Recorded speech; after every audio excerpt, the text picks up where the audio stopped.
Hi, I'm Brett Smith with the Center for Automotive Research. I am the co-director of the Manufacturing, Engineering, and Technology Group. I am also the chairman of the Business of Plugging In Conference.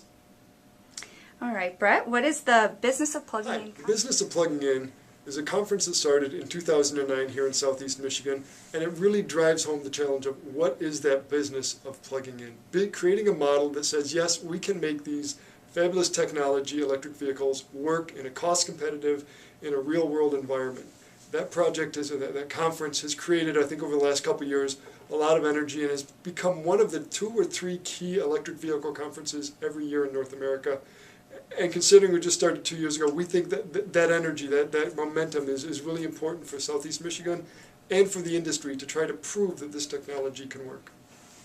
Why should people attend the Business of Plugging In conference? I think people should attend or should think about attending this conference for a number of reasons. First is the great amount of information that we get.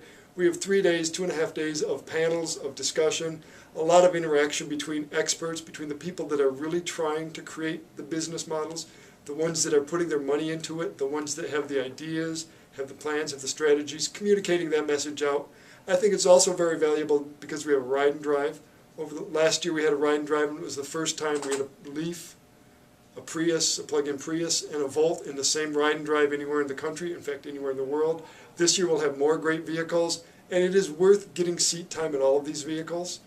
I think another reason is the networking. We have several events set up to network, but it's truly getting to see who is who in creating the business of plugging in.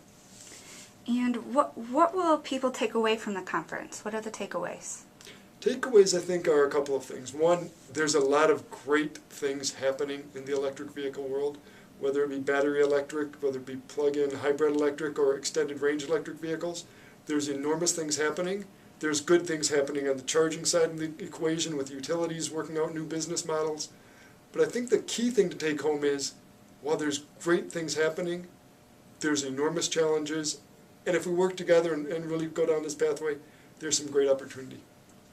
All right, now tell us 3 reasons why people should consider owning an electric vehicle.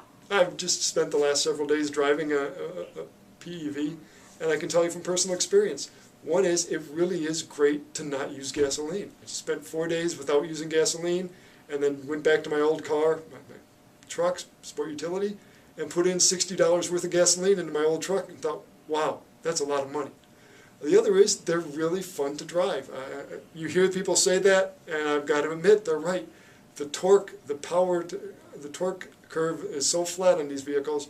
Great performance, silent performance. As my kids rode in the car, they were so amazed with how quiet the car was.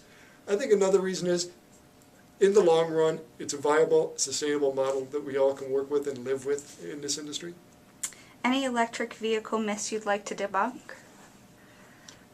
I think there are a lot of myths out there. I think that the one that we need to debunk right away is that all electric vehicles are the same.